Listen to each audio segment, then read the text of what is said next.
Housing TV Africa. Housing News.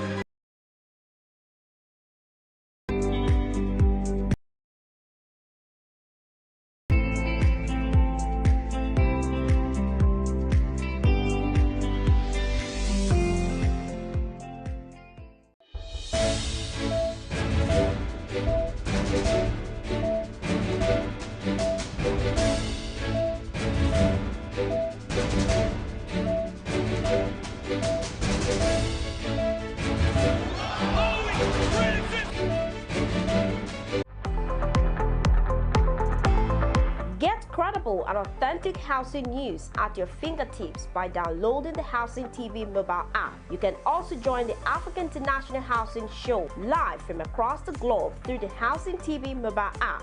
The mobile app features live streaming and trending housing news. You can locate the AIHS venue via the app, network with AIHS seasoned speakers, and live chat with exhibitors. You can also order house or building materials at AIHS via this app.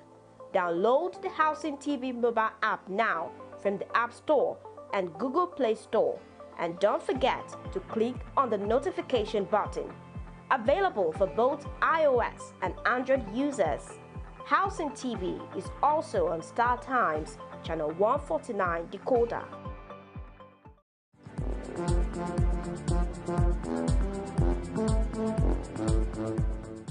Be a part of the construction revolution as we take you on a voyage of everything building and beyond. The Artisan Show. Join us weekly on a journey into construction excellence, a program brought to you by the Council of Registered Builders of Nigeria, COBON, to bring you insights that transcend the ordinary. From promoting stellar construction practices to mobilizing building technologists for national impact, and your gateway to the latest standards and industry best practices. The Artisan Show, where every brick tells a story. Showing weekly on Housing TV Africa.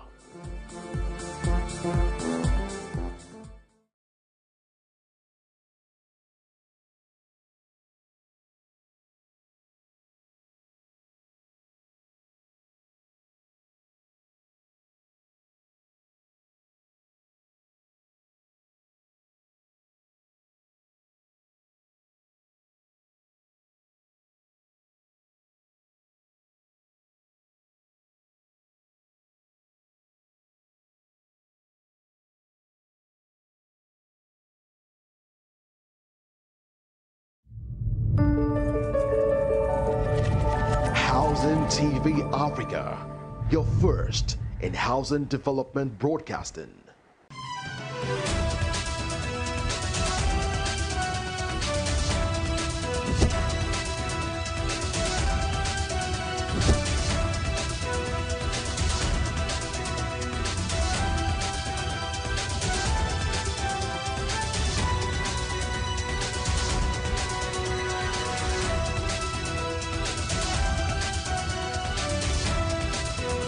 This are: Federal Executive Council approves Citizens Value Brigade for primary and secondary schools. Kano State Government inspects Tiga Dam college suspected cases.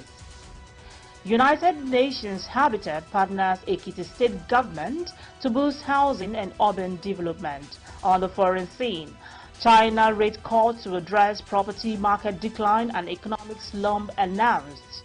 In sports, Man United Stadium regeneration could add £7.3 billion to British economy. Now the news info. And a move designed to strengthen the country's national value system following the declining of values, the Federal Executive Council on Monday approved the establishment of a Citizens Value Brigade for primary, secondary schools across the country. Minister of Information and National Orientation, Mohammed Idris, stated this while addressing correspondents after Monday's meeting of the council chaired by President Bola Tinubu at the presidential villa, Abuja. He said the government is worried about the observed decline in value system, hoping that it could be halted for the sake of sustainable development. This will raise model citizens among Nigerians. We have noted, Council has noted the gradual erosion of our values, especially among the younger ones, and this is giving rise to the kind of misbehavior and attitude that we see that is out of tune with our tradition and our norms and our upbringing. So, Council has noted that there is the need for strengthening and going back to these core values that Nigeria is known for over time, for which we know that there has been some kind of decline. So today, Council said, first, the National Citizens Values Brigade will be established, not just in primary schools, in secondary schools, across this country. Now, this will also help to create the ambassadors of Nigerian values that this country seeks to have. Again, there was an approval of the inclusion of the National Values Charter and the national symbols to be made mandatory, not just in our curriculum, in the teaching of civic education, but also among appointees of government. For example, at every retreat, at the inception of every administration, members, for example, of the Federal Executive Council will have some form of workshop or training on what our national values are, so that this can be further be inculcated. And not only that, also the standardization of our national symbols. He also said there was the approval of inclusion of National Value Charter and national symbols to be made mandatory, not just in our curriculum but in the teaching of civic education. FEC also approved the construction of 40 houses for judges and justices in the Federal Capital Territory.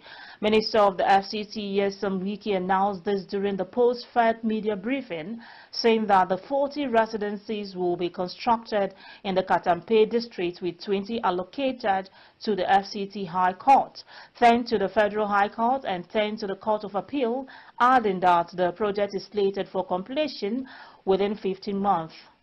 The importance, Mr. President, attaches to the judiciary. Mr. Frame finds it very difficult how judges and justices will be living in rented houses and hotel apartments. That is not safe for our judiciary. That is not convenient for them to do their work.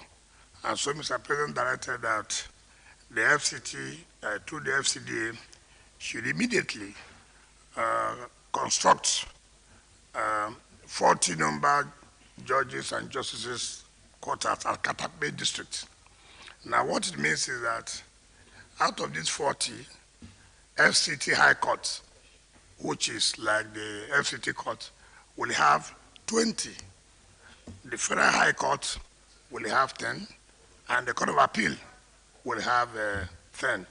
And this will be completed in 15 months' time. Of course, we believe that there's no need to give a long contract that will give you from time to time variation upon variation. There's no variation, and Council has said that clearly. The Minister of Works, Dave Umahi, announced that the Abuja-Kano Road project, handled by Julius Berger, received approval for 740 billion naira. The project, initially valued at 155 billion naira, was reversed to 797 billion naira by the previous administration and further increased to 1.5 trillion naira. The Federal Executive Council approved the establishment of a disaster management fund. This was disclosed to journalists on Monday by Minister of Finance and Coordinating Minister of the Economy, Wale Odun, at the State House, Abuja, after the Federal Executive Council meeting presided by President Bola Tinubu. According to the minister, in the era of climate change, no matter the prevention measures in place, disasters will still occur. He emphasized the importance of pooling funds from various sectors and being prepared when disasters strike. That we need, in this era of climate change, of climate events, as well as the fact that from time to time there will be, no matter the prevention measures, there will be disasters that will occur, that we need to build greater resilience in the form of a substantial disaster relief fund, separate from the agencies that actually intervene physically. This will focus on the financing and bringing together the funding from across the spectrum, the federal, the subnational levels, even the local levels, and clearly the private sector, and even international philanthropic organizations,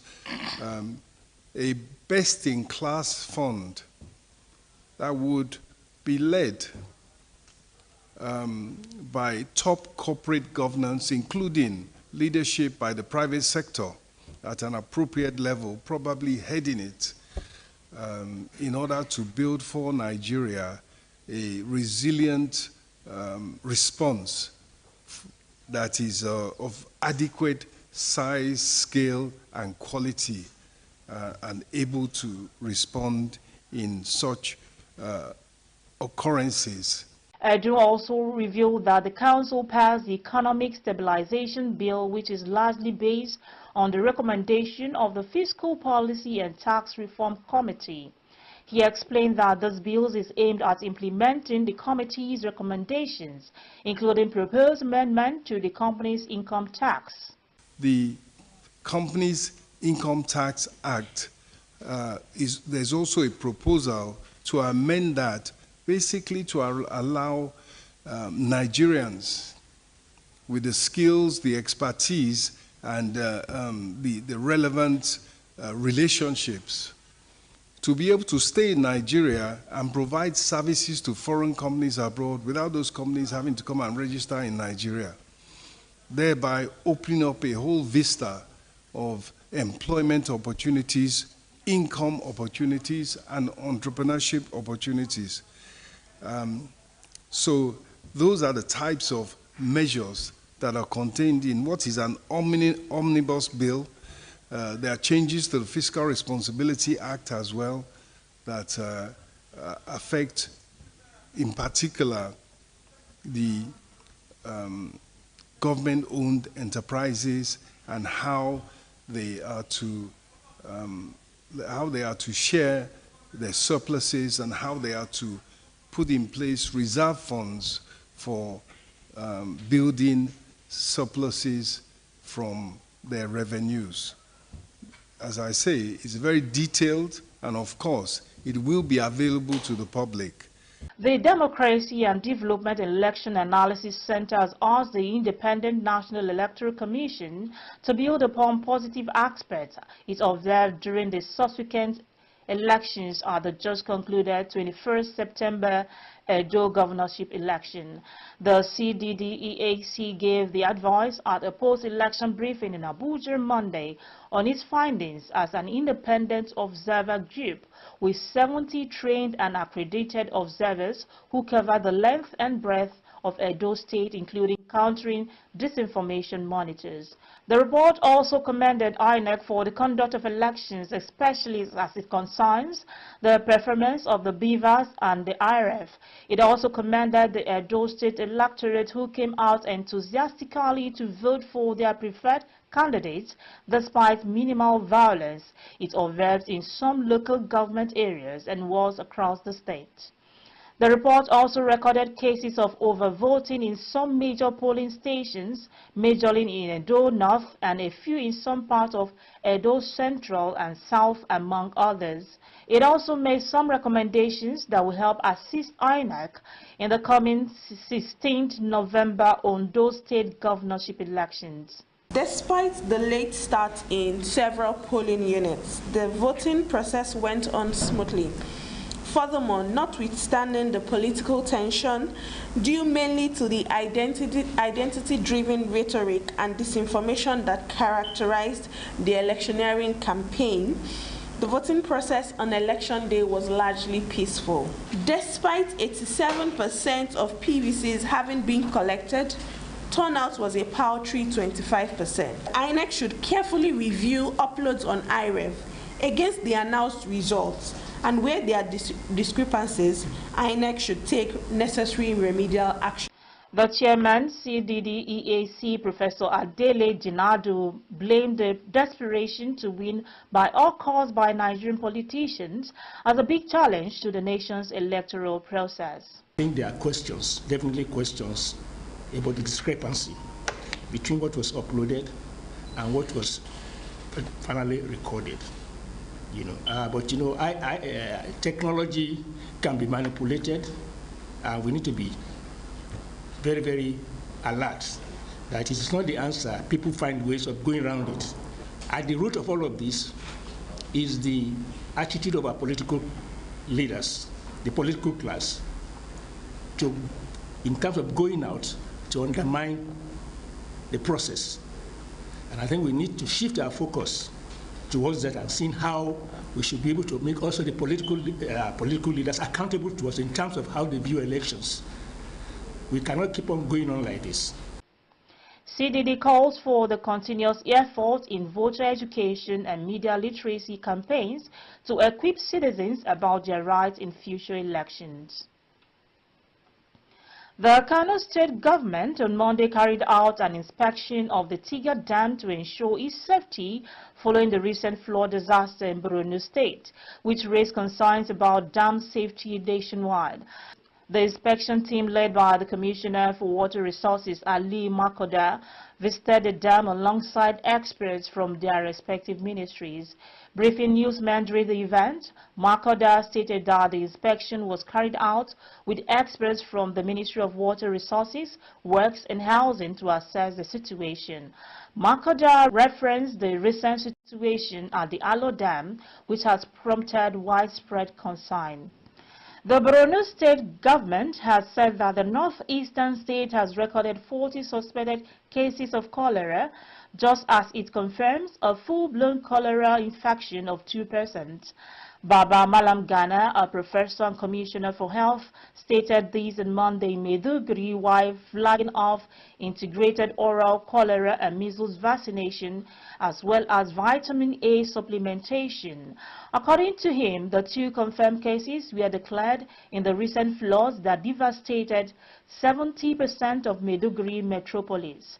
He said that there were also 200 cases of cholera between January and August 2024 in Adamawa, Bauchi, and Yobe State.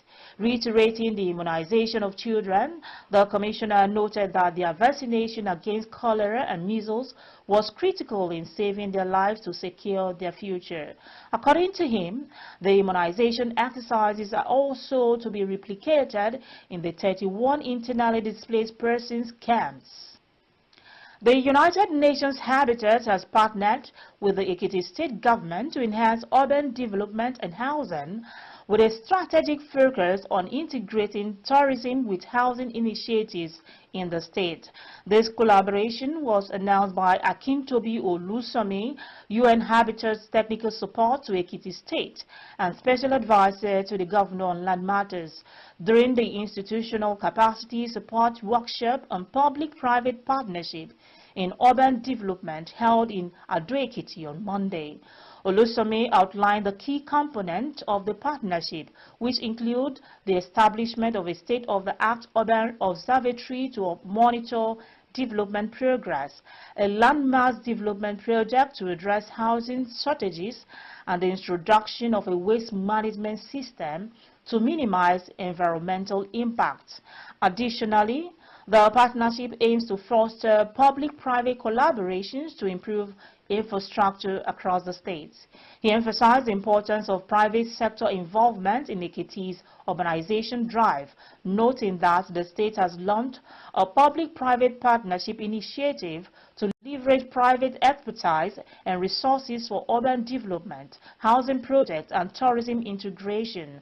Olusomi also reaffirmed the commitment of Governor Biodun Oyebanji's administration to sustainable urban development, stressing that the government is working closely with private organizations to achieve these goals.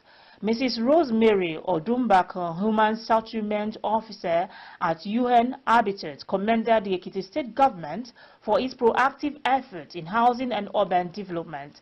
She highlighted the urgency of addressing housing challenges, noting that the population of sub-Saharan Africa is expected to double by 2030. You're watching Housing TV News. More stories will come your way after this break.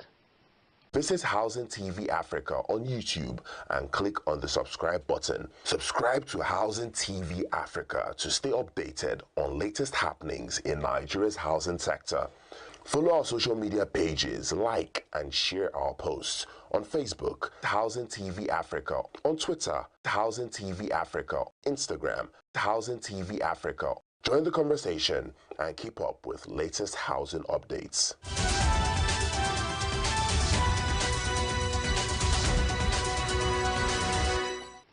Welcome back.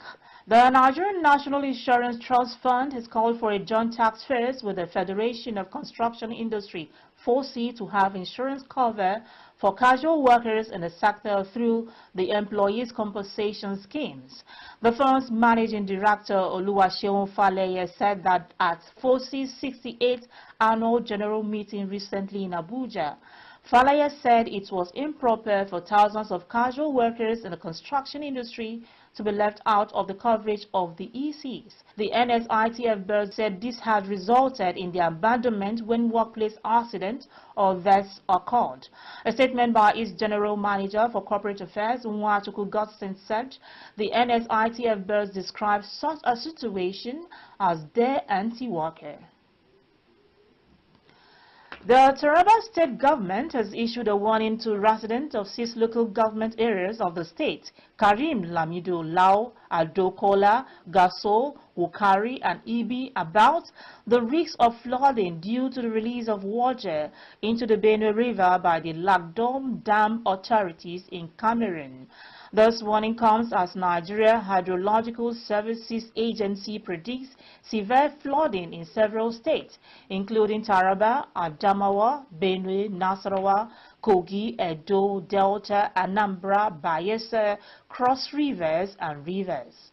Commissioner for Information and Reorientation, Zainab Jalingo, has urged communities along the Benue River Valley in the affected local government areas to relocate immediately. This precautionary measure is necessary due to the potentially devastating impact of flooding, which has been experienced in various years, particularly in 2012 and 2022.